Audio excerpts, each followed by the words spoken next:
Tonight on Southern Newsweek. Oamaru's Santa Parade is bigger than ever this year. The first sods are turned on a co-housing project on Dunedin's High Street. And we have an exclusive interview with best-selling author Lee Child.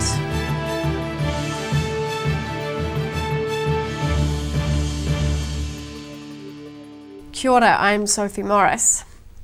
Santa Claus brought 4 of his reindeer along to the Waitaki District Santa Parade held in Oamaru last weekend.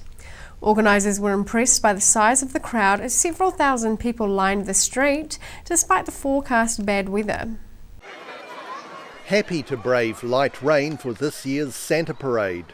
A huge crowd watching the hour-long procession of floats making their way down Oamaru's main street over the weekend. Organisers are impressed with the turnout. I was quite surprised because I thought people would go rain, clouds, no, not going, and yet they show up, so it's like, whoa. The parade featured a good representation from the region's growing Filipino and island communities, and Roswell says it's hard to pick out a favourite float. They're all so different and on purpose are different. So there's like things like the Knight Rider car is something different, and the guys from Star Wars is in their costumes is something different. This is Roswell's 6th year with the parade, and he reckons this year both the parade and audience are bigger than ever. So it just keeps growing year on year on year, which is great. Cool. Which is weird for a small wee town to almost get the population lining the street for a parade. 4 reindeer were attached to Santa's sleigh, with the rest taking a meal break in the nearby town of Weston before the busy season coming up. All the other reindeer are out at Weston eating the green grass. Oh, okay. Right on. How many reindeer do you have? 7. 7 reindeer, okay. There's only 4 of them here. Only 4 of them here, right on. Did you choose your favourites? Yes, I do, yes. Yeah, right on. Rudolph's right at the front. Santa and his reindeer are set to travel further south, attending the Christmas parade in Invercargill this Saturday and Dunedin on Sunday. In Oamaru for the South Today. The Dunedin City Council says it won't be reusing the controversial Happy Holidays greeting on the city Christmas tree. They have been given the green light from representatives of different religions present in Dunedin to display a more traditional greeting. Unveiling the City Council's Christmas message for Dunedin residents. Gone is last year's controversial Happy Holidays greeting on the 10-metre tall tree in the Octagon, and in its place a multilingual Merry Christmas alongside peace on earth and goodwill to all. Community Events Coordinator Marilyn Anderson says they found a positive solution. Our senior staff have worked with the Interfaith Council and the Multi-Ethnic Council of Dunedin, and they've come up with a theory that the 3 official languages will be represented on the wrap. So we're looking at English, Maori and sign language. Last year's secular Happy Holidays decorative wrap was used, but it was changed after it was vandalised. The council also received complaints from people who felt the Christmas message had been lost. Anderson says the consultation period has been lengthy. But it was a long process, but very worthwhile because we've got this lovely wrap behind us. The council says there are a host of events around the central city in the week ahead, beginning on Friday night. We've got a lovely concert planned for Friday evening, starting at 8 o'clock. And we've got choirs, we've got children, we've got lovely entertainment, and we'll light the tree for about the first time around about 9:30 p.m. Anderson says there'll also be a family concert featuring a host of Dunedin musicians in the Octagon on Sunday, right at the end of the Santa Parade. In Dunedin, the South Today. A Dunedin shared accommodation project is another step closer after a recent groundbreaking ceremony. The High Street co-housing project has been developing for around 5 years, and the group behind it say the development is coming along well. A groundbreaking development. Dunedin North MP David Clark putting his back into turning the first sod at the High Street co-housing project. Flanked by supporters, he praised the group behind the project, who've been working on the eco-friendly community building for a number of years. A real privilege, and this is one of the nicest things I get to do, is attending events like this where so many people have contributed so much to get to this point. The site's footprint is reasonably large, but proponents of the project say it's a more environmentally friendly way of living. Spokeswoman and Foundation member Catherine Spencer says it's a wonderful feeling to see work starting on the project, which has already been more than 5 years in the making. And it makes it feel worthwhile. And even when we've met roadblocks, it's been wonderful the way in which the group has worked through them. We use a particular way of making decisions that means we're very solution driven, and the group just makes stronger and stronger decisions, and it's fantastic. She says it'll take nearly 2 more years for the building to be completed to the German Passive House specifications. The Passive House standard is a rigorous voluntary ideal which results in ultra-low energy buildings which require little energy for heating or cooling. Oh, it is a wonderful feeling, and it is a wonderful to know that we're on the next phase, and hopefully some of our work can actually decrease, but I'm sure that is a myth, really. Spencer says to get to this point is a victory in itself. She says once it's completed, the co-housing project is set to house up to 24 families made up of a range of cultures, family compositions and ages. In Dunedin, the South Today. Author Lee Childs spoke to a packed Glenroy auditorium as part of the Dunedin Readers and Writers Festival last weekend. The writer of over 20 thriller novels featuring the character Jack Reacher says he's touring New Zealand as a way of saying thank you to his fans. In an exclusive interview with Channel 39, Brodie Adrian asks Child about his stellar writing career.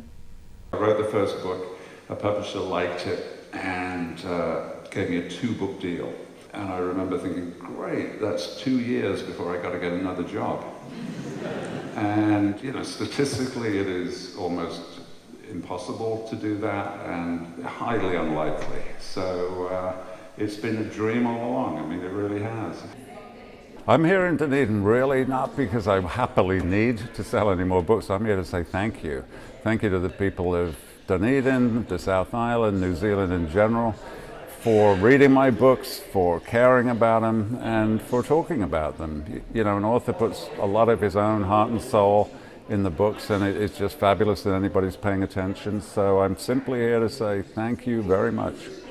I write during the winter, and there's very little else to do for the winter. I always start on September the 1st.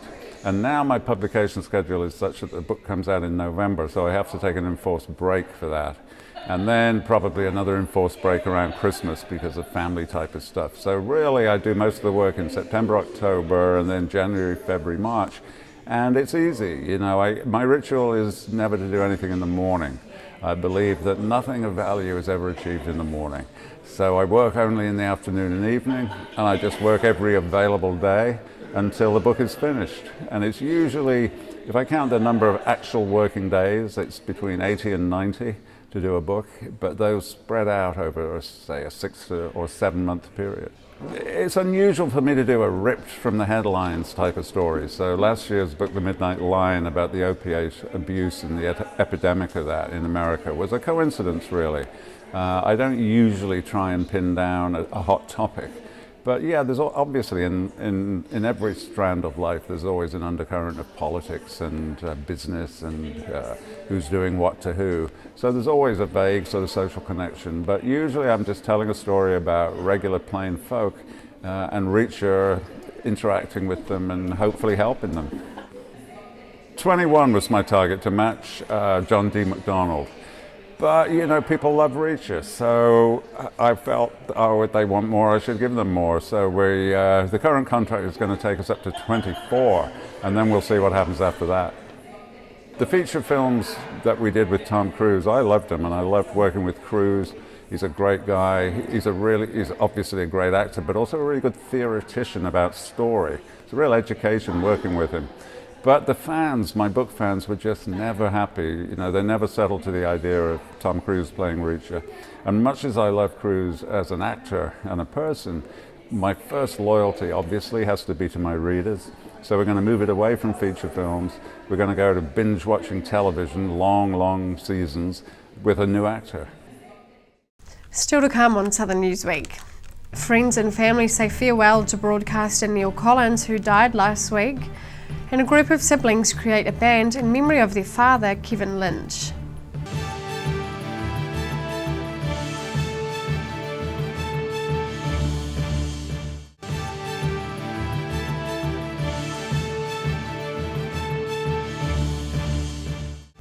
Welcome back.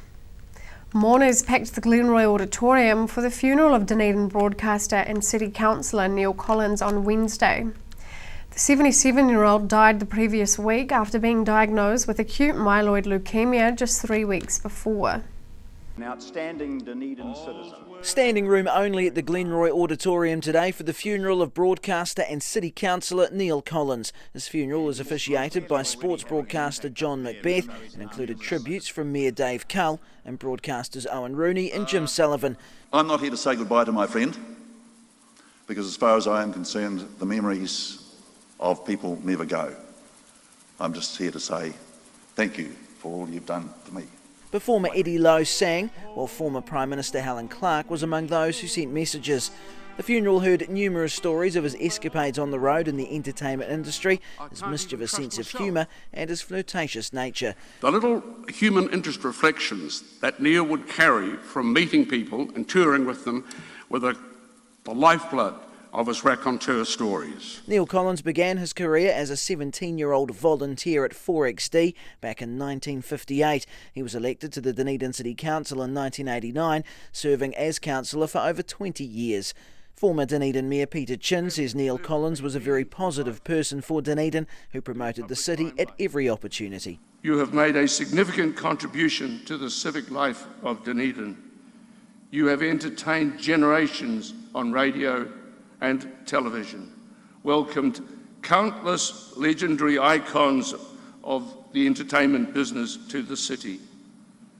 Your work has been recognised and acknowledged in high places with the award of the QSM and ONZM. You have been truly a legend in your own lifetime. In Dunedin, the South today. It's been nearly 10 years since Arrowtown identity Kevin Lynch died, leaving behind a comedic and musical legacy that led him to be known as one of New Zealand's best-known entertainers. To mark the milestone, his children gathered back in Arrowtown for a very special show at the Fork and Tap.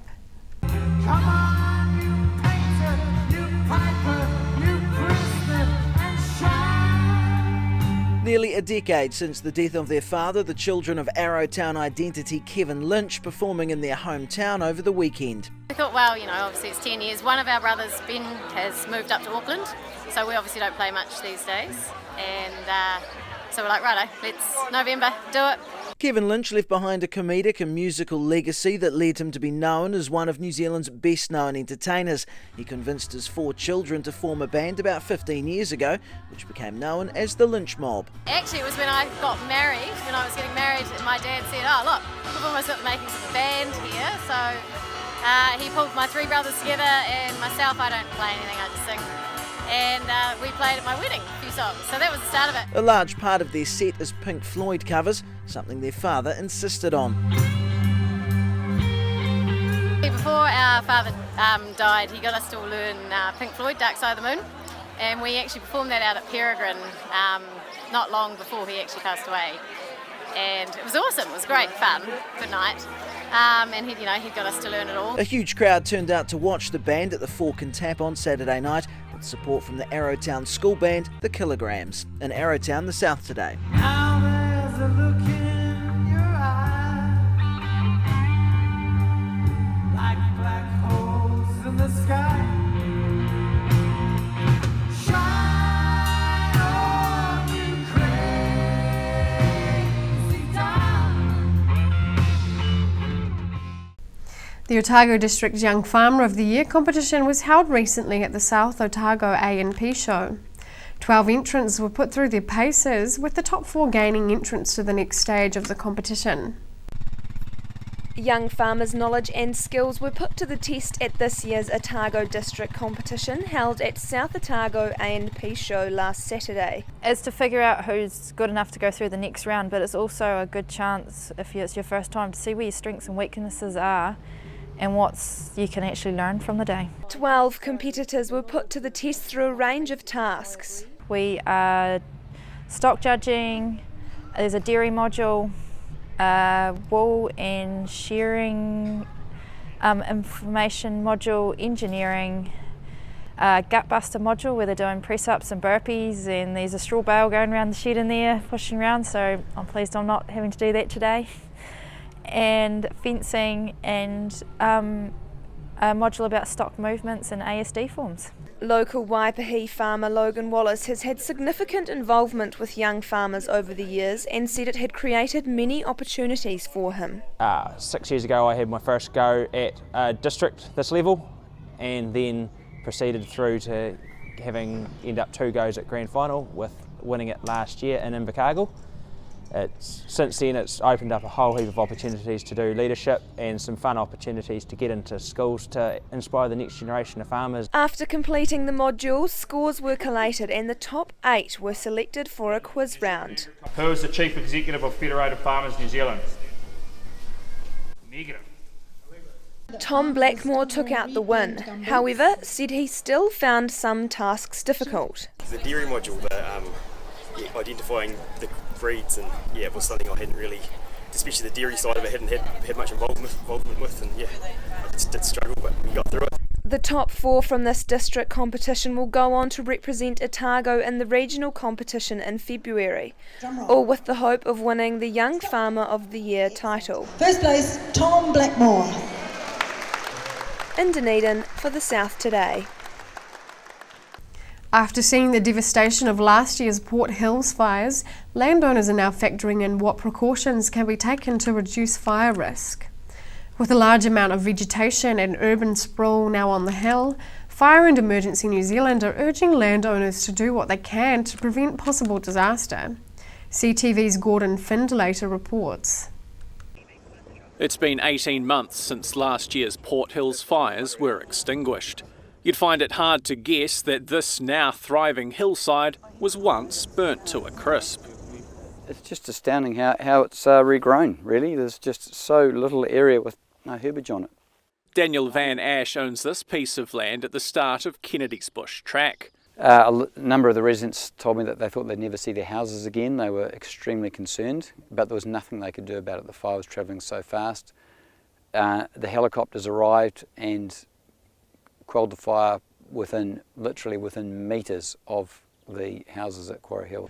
Another major fire on the Port Hills will happen. That's been the stark warning from agricultural expert Derek Moot, who says the vegetation on the hills is a power keg.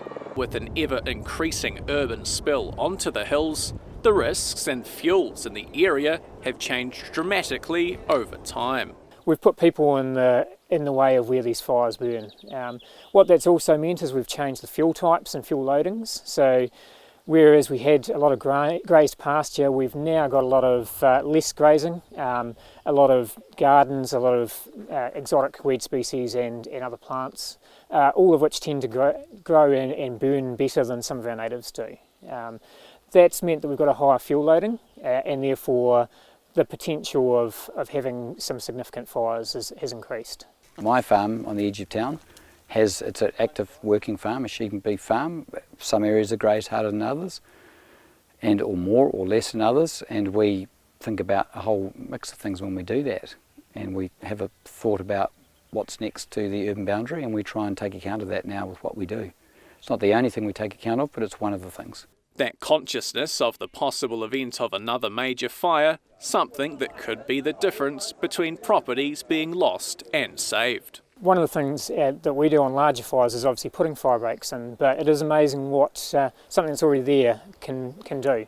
As simple as a small road, a driveway can act as a fire break. And while significant recent rainfall means this land is a picture postcard now, the heavy growth that comes with a wet spring can ring alarm bells. A couple of months' time, a lot of this will be very brown and very dry, and in that February, a couple of years ago, that's exactly what happened to season, just like this. A lot of a very good spring and early summer, quite damp, lots of herbage growth, then it dried off, and then we had a series of norwesterly winds which absolutely turned it to tinder, and then kaboom, it was all on. If Port Hills landowners want more information on reducing fire risks, they can visit fireandemergency.nz. Gordon Findlater, CTV News. Still to come on Southern Newsweek. Dunedin's Christmas floats get dusted off in preparation for this Sunday's Santa Parade, and mountain bikers battle it out in Queenstown.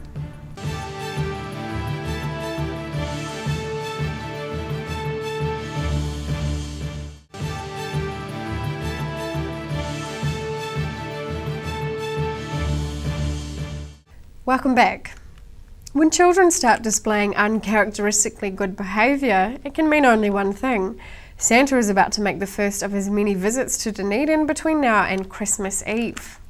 The big guy is set to participate in the 21st annual Santa Parade this Sunday, in which he will be surrounded by nearly 80 floats. They're still in storage, but raring to get out for Dunedin's annual Santa Parade. These are just some of the floats in Sunday's parade, which is set to include characters from Pete's Dragon, Madagascar, Pirates of the Caribbean, as well as clowns, marching bands and emergency vehicles. As in previous years, the parade will make its way into town, starting at the intersection of Regent and George Streets at 3 p.m. Described as being Otago's largest free public event, a dedicated team of volunteers are working hard to bring the parade to the city. Behind the scenes, there's more Christmas cheer as well, with Santa spending time with a group of children who won't be able to attend the parade. The morning of the parade, we go to the children's ward at the hospital and we take Santa with us and we go and visit the children on the ward and give them all a wee present. And those presents are made from the prisoners down at the correction facility in Milton, and the Santa Parade also donates some presents too. Upon arriving in the Octagon, the event will conclude with a children's concert next to the City Council's recently erected Christmas tree.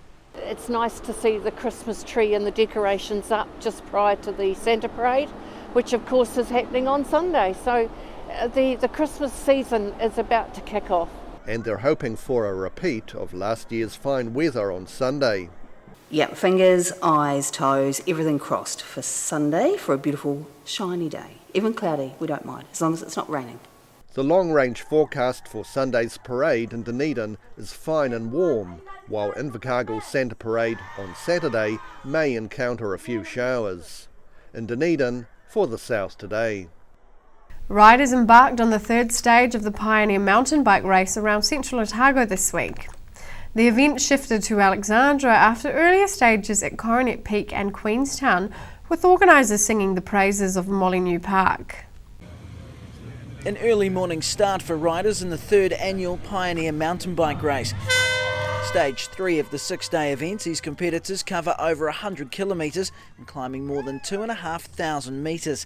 After the prologue at Coronet Peak and a stage in Queenstown yesterday, the events moved on to Alexandra. Molyneux Park's actually a really great space for us to work in because it's really nice grass, it's nice and flat, it's in a really stunning area, so it's got that really great combination of people being able to relax but also close to amazing trails. And that's what this event is all about, teams of two competing on some of the South Island's most pristine high country. We've got just under 600 riders this year and almost 50% of those are from overseas, so it's a great opportunity to showcase parts of New Zealand that people wouldn't necessarily come to. The race village at Molyneux Park will be a welcome sight for riders after today's racing, complete with social zone and accommodation. We have what we call Tent City, where the teams put up 735 Marmot tents for the riders and our crew. They'll be sleeping in those for the next 2 nights. The event moves on to Bannockburn next before finishing back in Queenstown on Friday. In Alexandra, the South Today. What began as a whim for a Dunedin band has earned them a place in a nationwide competition. Relatively new band Ajax and the Washing Up answered a last-minute social media call for entries to the Dunedin League of the New Zealand Battle of the Bands. A winning band in action. It's not their winning performance, but a fair representation of Dunedin three-piece Ajax and the Washing Up.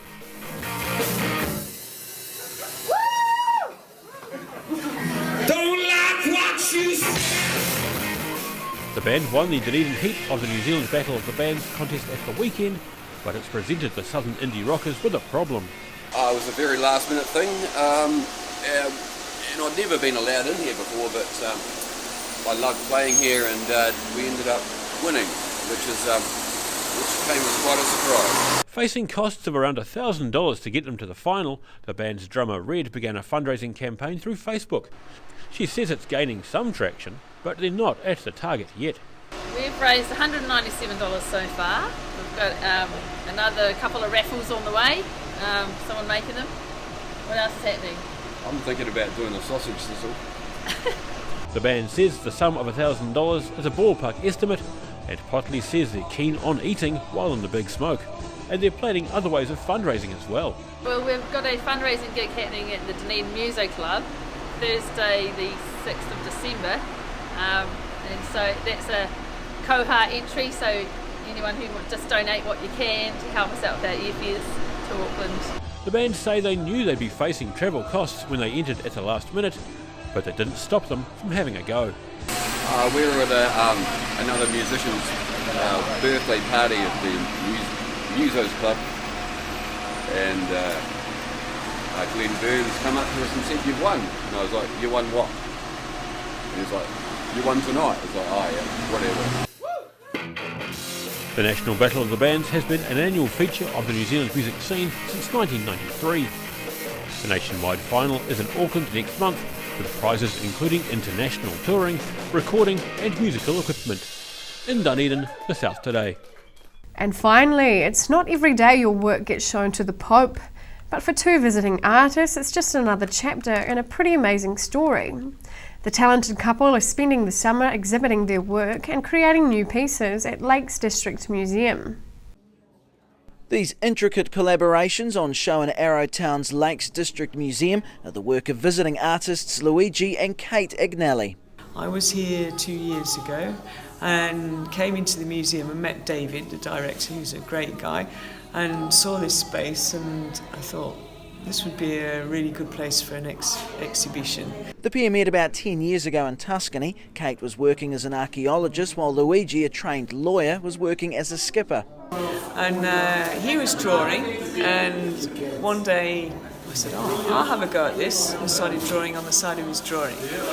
And it all really started from there. The exhibition's called The Story of Life, taking inspiration from their own and from people they've met. We've travelled a lot, we've had a lot of different jobs, met a lot of people, and all of these experiences sort of come into it. Their work's been exhibited throughout Europe and Australia, while some of their drawings are being presented to the Pope this week, ahead of an exhibition at the Vatican next year. Each work takes about 2 months to make. And we use big pieces of paper, 1 metre by 70, and that means that we can actually draw side by side.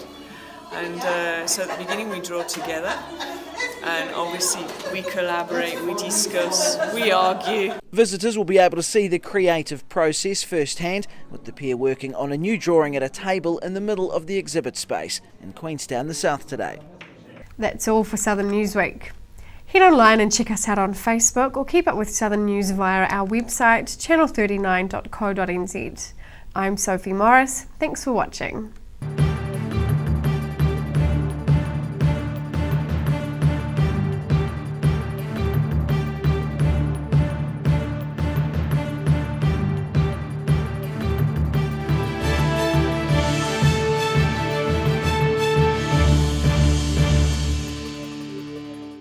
Supporting local content so you can see more of New Zealand on air.